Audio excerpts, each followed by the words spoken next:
اعوذ باللہ من الشیطان الرجیم بسم اللہ الرحمن الرحیم۔ اچھا، درود پاک پڑھیں۔ اللہم صلی علی سیدنا شفیعنا حبیبنا مولانا محمد وبارک وسلم صلاۃ و سلاما علیک یا رسول اللہ صلی اللہ تعالی علیہ وسلم۔ اعوذ باللہ من الشیطان الرجیم۔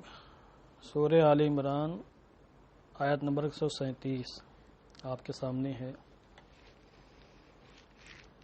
اللہ تبارک و تعالی نے اس آیت کریمہ میں ارشاد فرمایا، حضور علیہ الصلوۃ والسلام کے صحابہ کی تربیت کے لیے اور کفار مشرکین کی تنبیہ کے لیے یہ ارشاد فرمایا، قد خلت من قبلکم سنن فسیروا فی الارض فانظروا کیف کان عاقبۃ المکذبین۔ خلا یخلو خلوًا کا معنی خالی ہونا، گزر جانا۔ سنن سنت کی جمع ہے، طریقے کو اور عادت کو سنت کہا جاتا ہے، جیسا کہ حدیث پاک میں آیا، من سن فی الاسلام سنتا حسنتا فلہ اجرہا واجر من عمل علیہا واجر من عمل بہا من غیر ان ينقص من اجورہم شیئا الی آخر الحدیث۔ لمبی حدیث پاک ہے۔ یہاں دکھانا یہ ہے کہ سننا یا سنوں کا معنی ہوتا ہے جاری کرنا، اور سنتن حسنتن اچھا طریقہ، اچھی عادت، اچھی خصلت، اور سنتن سیئتن برا طریقہ، بری خصلت، بری عادت۔ تو یہاں پر سنن ہے۔ سیرو سارا سیرو کا معنی ہوتا ہے چلنا، گھومنا، سیاحت کرنا، تفریح کرنا۔ زمین الارض اس کی جمع اراضی ہے۔ فانظرو نظر انظرو کا معنی غور و فکر کرنا، دیکھنا، توجہ دینا۔ عاقبت کا معنی انجام ہے، نتیجہ، سزا کو بھی عاقبت کہہ سکتے ہیں، چونکہ وہ بھی کسی چیز کا انجام ہوتی ہے۔ مکذبین کذب یکذب کا معنی تکذیب کرنا، جھٹلا دینا۔ رمضان کو نیند آ رہی ہے تو روزے دار کہاں جائیں گے پھر؟ تم سے پہلے سزا دینے کے کچھ طریقے گزر چکے ہیں، تو زمین میں چلو پھر غور کرو کہ جھٹلانے والوں کا انجام کیسا ہوا، یا جھٹلانے والوں کا کیسا انجام تھا، غور و فکر کرو۔ یعنی دیگر انبیاء کرام نے جب دعوت و تبلیغ کا فریضہ انجام دیا، لوگوں نے انکار کیا اور تکذیب کی، تو ان کو اولاً تنبیہ کی گئی، نصیحتیں کی گئی، بار بار حق کی جانب بلایا گیا، جنت کا راستہ دکھایا گیا، اور حق واضح ہو جانے کے بعد، معجزات کو دیکھنے کے بعد بھی جب وہ راہ راست پر نہیں آئے تو ان کو ہلاک و برباد کر دیا گیا، عذاب الہی میں گرفتار کیا گیا۔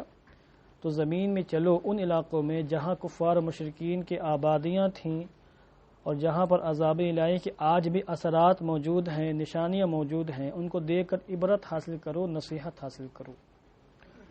تو عبرت حاصل کرنے کے لیے سفر کرنا چاہیے، کھنڈرات میں جانا چاہیے عبرت حاصل کرنے کے لیے، تاکہ دل میں خوف خدا پیدا ہو، اور اسی طرح حصول برکت کے لیے بھی سیر و سیاحت کرنی چاہیے۔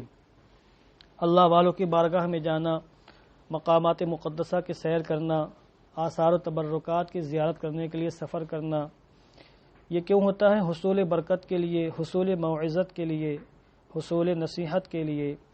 اور جن جن مقامات پر کفار مشرکین کی آبادیاں تھیں اور ان کو عذاب الہی سے ہلاک و برباد کیا گیا، وہاں جانا، وہاں کی سیر کرنا حصول عبرت کے لیے ہے، اور تاکہ انسان کھلی آنکھوں سے دیکھے کہ کیا انجام ہوتا ہے ان لوگوں کا جو اللہ کی آیتوں کی تکذیب کرتے ہیں، رسولوں کو جھٹلاتے ہیں۔ اور اللہ والوں کی بارگاہ میں انسان جاتا ہے تو اس سے نصیحت ملتی ہے کہ جو لوگ اللہ کے لیے تن من دھن کی قربانیاں لگا دیتے ہیں، اس کی محبت کے لیے سب کچھ کر دیتے ہیں، اور ناموس رسالت کے لیے، ناموس انبیاء کے لیے عزت و آبرو جان و مال کی قربانیاں کر دیتے ہیں، اللہ ان کو کتنا اونچا مقام عطا فرماتا ہے۔ تو اسے ایک نصیحت حاصل ہوتی ہے، جذبات بیدار ہوتے ہیں، اعمال صالحہ کرنے کی سچے جذبات پیدا ہوتے ہیں۔ تو اس لیے سیر و سیاحت کرنا اس آیت کریمہ سے ثابت ہے۔ ہاں، سیر و سیاحت مزید تفریح طبع کے لیے نہ ہو، جیسے لوگ کرتے ہیں پکنک مناتے ہیں، اور مقصد کیا ہے؟ جانا ہے، کھانا پکا کر گپ شپ کرنا، موج مستی کرنا، اور اس کے بعد چلے آنا۔ اس کا کوئی مقصد نہیں سوائے اس کے کہ لذت حاصل کی جائے۔ اور وہ سیر و سیاحت جس میں عبرت حاصل کرنا مقصود ہو، یا برکات حاصل کرنا مقصود ہو، یا تجربات حاصل کرنا مقصود ہو، تو یہ تو اسلاف کرام کا طریقہ ہے۔ اسلاف کرام نے باقاعدہ اسی مقصد کے لیے سیر و سیاحت کی ہے، بلکہ بعض اسلاف کرام نے تو سیر و سیاحت کو زندگی کا جزئی لائنفق بنایا تھا، جیسے حضرت شیخ سعدی شیرازی رضی اللہ تعالیٰ عنہ، اور معروف مورخ اور معروف بولیے سیاحت کرنے والا سیاح، معروف سیاح ابن بطوطہ، اس کے باقاعدہ کتابیں موجود ہے، اور ابن بطوطہ انڈیا بھی آیا ہے، اس نے اپنی کتاب میں لکھا بھی ہے، اور حضرت شیخ سعدی بھی انڈیا آئے، انہوں نے بھی اپنی کتاب میں اس کا ذکر فرمایا ہے۔ بہرحال ھذا بیان للناس وہدی وموعظۃ للمتقین، یہ یعنی قرآن مقدس، ھذا کا مشار الیہ قرآن مقدس ہے، یہ لوگوں کے لیے، تمام لوگوں کے لیے بیان ہے اور ہدایت ہے، اور متقین کے لیے موعظت و نصیحت ہے۔ دنیا کے تمام انسانوں کو اس سے ہدایت نصیب ہوتی ہے، اور تمام انسانوں کے سامنے کائنات کے رازہائے سربستہ توحید کے دلائل، نبوت کے دلائل پیش کرتی ہے یہ کتاب، اور بالخصوص اللہ والوں کے لیے، اہل تقوی کے لیے موعظت کا سامان فراہم کرتی ہے۔ قرآن مقدس صرف حصول ایصال ثواب کے لیے نہیں ہے، قرآن مقدس صرف قرآن خوانی کے لیے نہیں ہے، قرآن مقدس صرف چومنے کے لیے نہیں ہے، قرآن مقدس صرف حصول برکت کے لیے نہیں ہے، قرآن مقدس صرف طاق میں سجانے کے لیے نہیں ہے۔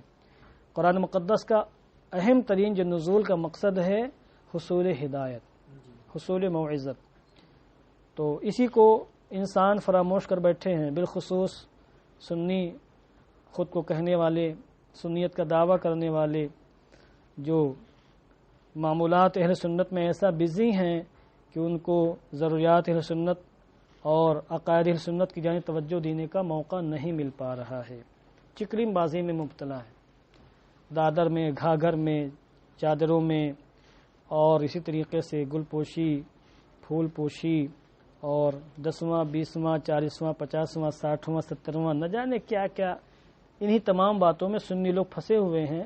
حالانکہ جائز ہیں، مگر جائز ہونے کا مطلب یہ نہیں کہ فرائض کو، واجبات کو چھوڑ کر ان تمام چیزوں کو سر انجام دیا جائے۔ قرآن مقدس میں کبھی غور نہیں کیا جاتا ہے، وہ کیا غور کریں گے؟ خود کو علماء کہلانے والے، خواص میں شمار کرنے والے، بعض اہل خانقاہ بھی توجہ نہیں دے پاتے ہیں قرآن مقدس میں، حالانکہ ان کے پاس فرصت بھی ہے، موقع بھی ہے، سب کچھ ہے۔ روزانہ اگر وہ ایک آیت کریمہ کا ترجمہ پڑھیں، اس میں غور کریں کہ اللہ نے ہمیں کیا پیغام دیا ہے، تو بہت کچھ ان کو حاصل ہو سکتا ہے، اور ایک سال میں 360 آیت کریمہ ہو سکتی ہیں، مگر ان کو ہاتھ پہ چموانے سے فرصت نہیں ہے۔ یہی حال طلبہ کا، یہی حال اساتذہ کا، معلمین و مدرسین کا، سب کا یہی حال ہے۔ تو پورا سسٹم شروع سے آخر تک، نیچے سے اوپر تک، دائیں سے بائیں تک، آگے سے پیچھے تک، پورا نظام اور پورا سسٹم ایک تباہ و برباد ہو چکا ہے۔ اور قرآن مقدس کے ساتھ جتنی زیادتیاں ہم کر رہے ہیں، شاید ہی کوئی قوم کر رہی ہو، کیونکہ قرآن ہماری کتاب ہے، ہم اس پر ایمان رکھتے ہیں، ہماری جانب سے زیادتی تو نہیں ہونی چاہیے، مگر کر رہے ہیں۔ تلاوت قرآن کے لیے صرف قرآن مقدس ہے، باقی حصول ہدایت کے لیے، حصول موعظت کے لیے قرآن مقدس تھوڑی ہے۔ تو قرآن مقدس میں کہیں بھی کسی ایک مقام پر کوئی بھی مائی کا لال دکھا ہی نہیں سکتا ہے کہ جس میں آیا کہ قرآن مقدس فقط تلاوت کے لیے ہے، حصول برکت کے لیے، حصول برکت کے لیے، قرآن خوانیوں کے لیے ہے، نہیں دکھا سکتا، چونکہ ہے ہی نہیں، دکھا ہے کیا؟ تلاوت قرآن کا ذکر جا بجا آیا ہے، مگر اس لیے نہیں کہ اس کو باقاعدہ صرف تلاوت قرآن کو ذریعہ بنا لیا جائے، ذریعہ معاش بنا لیا جائے۔ وہ سورہ بقرہ پڑھ لیں 5000 پا رہے ہیں، وہ سورہ بقرہ وہاں جا کے پڑھ لیں تو ان کو 11000 مل رہا ہے، فلاں صاحب صورت ملک کی تلاوت کر رہے ہیں، ٹھیک ہے، برکتیں ملتی ہیں تلاوت سے، اس کا کوئی منکر نہیں ہے، کوئی مومن منکر نہیں ہے، مگر مقصد کو سمجھنا چاہیے کہ انزال قرآن اور تنزیل قرآن کا مقصد کیا ہے۔ یہاں پر مقصد بیان کیا گیا ہے، تو یہ لوگوں کے لیے بیان ہے اور ہدایت ہے، اور متقین کے لیے سراپا موعظت ہے۔ یہاں موعظت مصدر اور ہدن مصدر اور بیان یا مصدر کا استعمال بطور مبالغہ کے ہوا ہے، سمجھے آپ؟ اور یہاں پر بانا یا بینو بیان کا معنی ہوتا ہے دل کی بات کھول کھول کر بیان کر دینا فصاحت کے ساتھ، مصدر باب ضربہ سے ہے. اور ہدا یا ہدی کا معنی ہدایت دینا، اور وعظہ یعظو کا معنی ہوتا ہے نصیحت کرنا.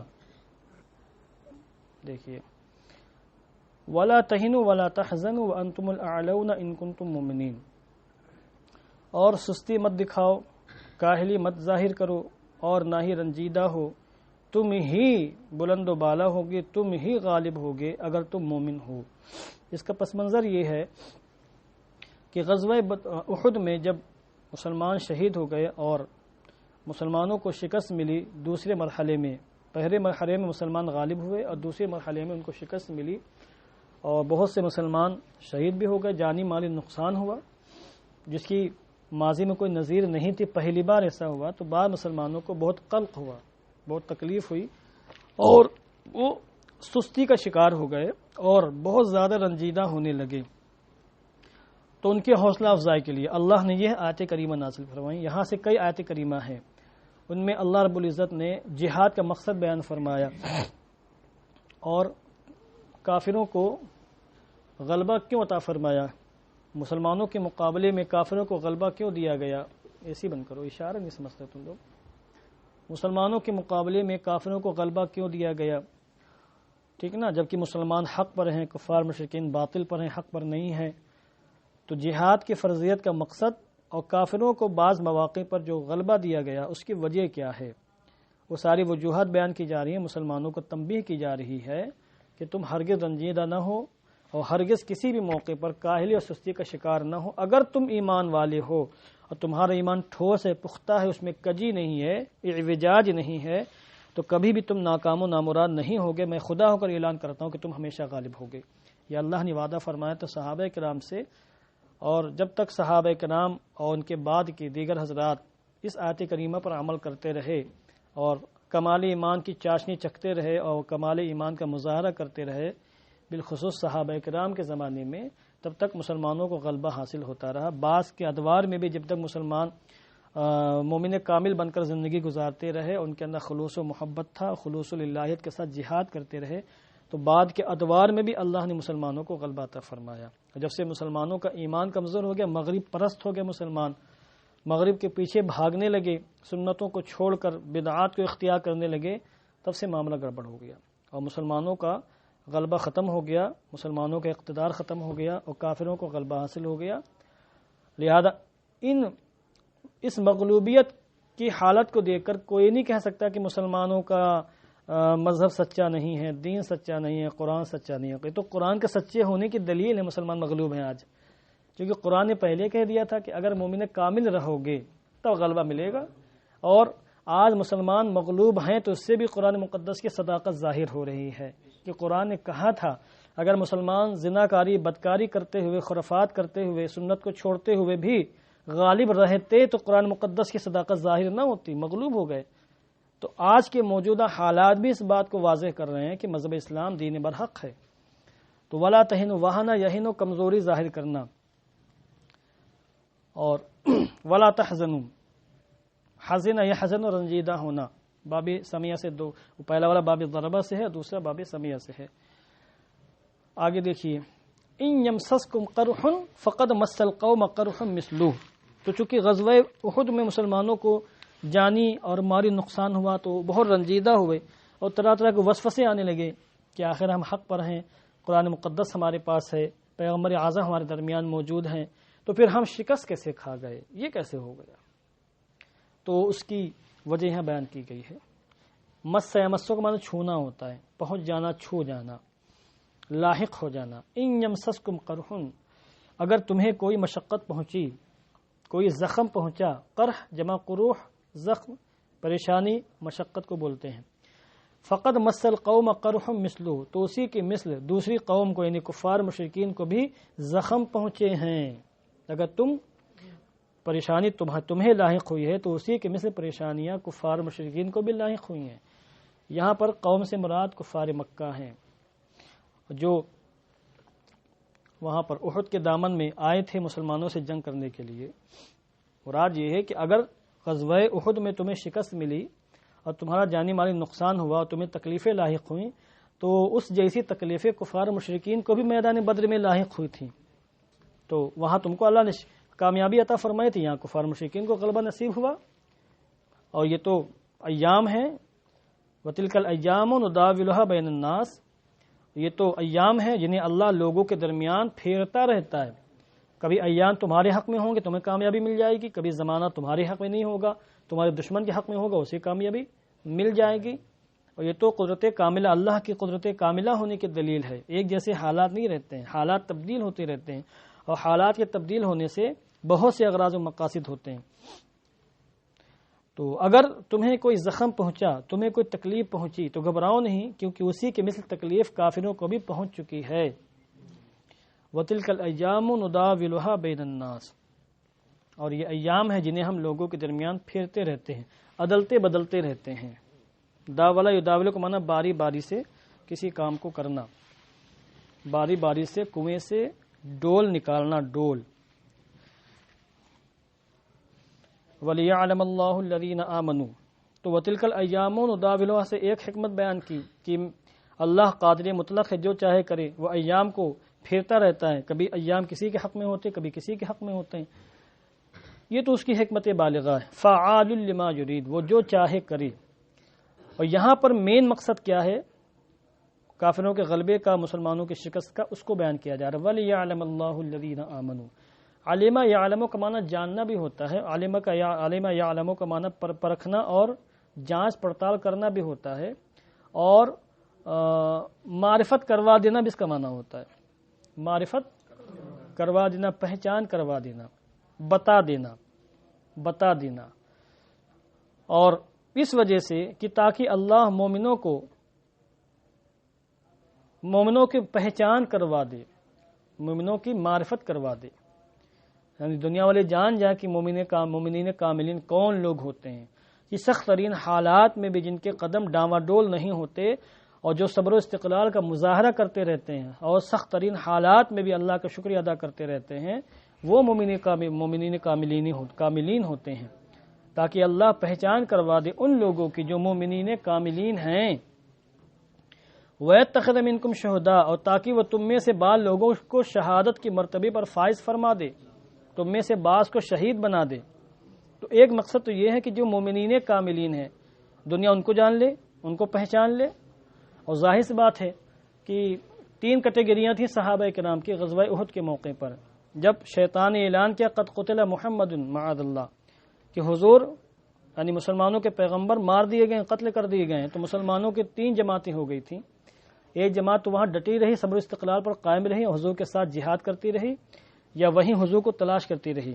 اس میں کئی حضرات ہیں، حضرت عمر فاروق اعظم بھی ہیں، حضرت صدیق اکبر بھی ہیں، اور حضرت علی شیر خدا مولا کائنات دیگر حضرات بھی۔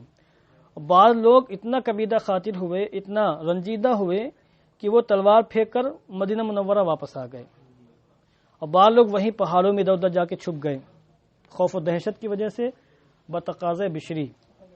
تو 3 طرح کی جماعتیں ہو گئی تھیں۔ تو ظاہر بات جو لوگ حضور کے ساتھ قائم تھے وہ انتہائی اعلیٰ درجے کے مومن تھے، مومن تو سبھی تھے اور سبھی مومن کامل تھے، مگر اس میں بھی درجات ہیں، مومنین کاملین میں بھی درجات ہیں۔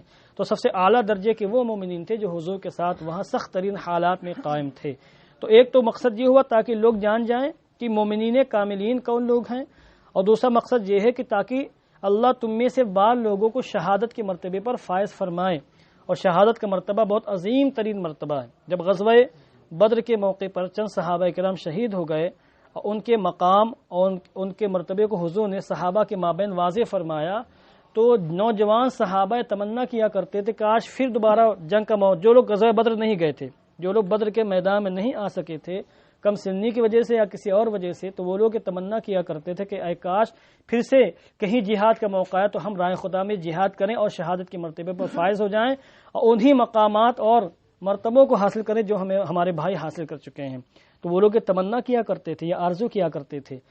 تو شہادت کا مرتبہ بہت بلند ہے، اللہ اپنے بعض بندوں کو شہادت کے مرتبے پر فائز فرمانا چاہتا ہے تو اس نے جہاد کا حکم دیا۔ شہادت کیسے ملے گی؟ جہاد سے ملے گی۔ شہادت کی 2 قسمیں ہیں، شہادت فقہیہ، شہادت حکمیہ۔ تو یہاں پر فقہی شہادت مراد ہے، یعنی میدان جنگ میں جو شخص جہاد کرتے ہوئے کفار مشرکین کے زد میں آ کر زخمی ہو کر شہید ہو، مارا جائے، وہ شہید ہے۔ اور باقی بہت سی بیماریوں میں لوگ مر جاتے ہیں، ڈوب کر مر جائے، پیٹ کی بیماری مر جائے، کوئی پتھر گرے دب کر مر جائے، اور اسی طریقے سے طاعون میں مر جائے، اور ایکسیڈنٹ ہو جائے مر جائے، جل کر مر جائے، وغیرہ وغیرہ۔ اس قسم کی بہت سی بیماریاں، 70 سے زائد چیزیں اور وہ ہیں کہ جن میں اگر کوئی شخص مر جائے تو اس کو بھی شہید کہا جاتا ہے، مگر وہ شہید حکمی ہوتا ہے، وہ صرف دنیاوی لحاظ سے شہید ہوتا ہے، وہ صرف اخروی لحاظ سے شہید ہوتا ہے، دنیاوی لحاظ سے وہ شہید نہیں ہوتا۔ مگر جو میدان جہاد میں مارا جاتا ہے وہ دنیاوی لحاظ سے بھی شہید ہوتا ہے، اخروی لحاظ سے بھی شہید ہوتا ہے۔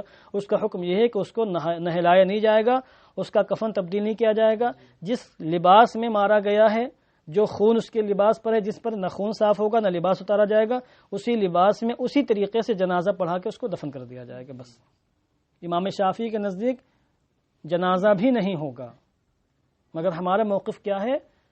جنازہ ہوگا، صرف وہ غسل نہیں ہوگا، تغسیل و تکفین نہیں، نہ غسل دیا جائے گا نہ کفن دیا جائے گا، اسی لباس میں جس لباس میں شہید ہوا ہے، باقی جنازہ اس کا پڑھایا جائے گا، وہ تو ایک الگ گفتگو ہے۔ تو اللہ بعض مسلمانوں کو شہادت کے مرتبے پر فائز فرمانا چاہتا ہے، اس لیے اس نے جہاد کا حکم دیا اور بعض مقامات پر کافروں کو غلبہ دیا۔ بھئی غلبہ حاصل ہوگا تبھی تو مسلمان شہید ہوں گے، کیسے شہید ہو جائیں گے؟ واللہ لا يحب الظالمین، اور اللہ ظالموں سے محبت نہیں فرماتا ہے۔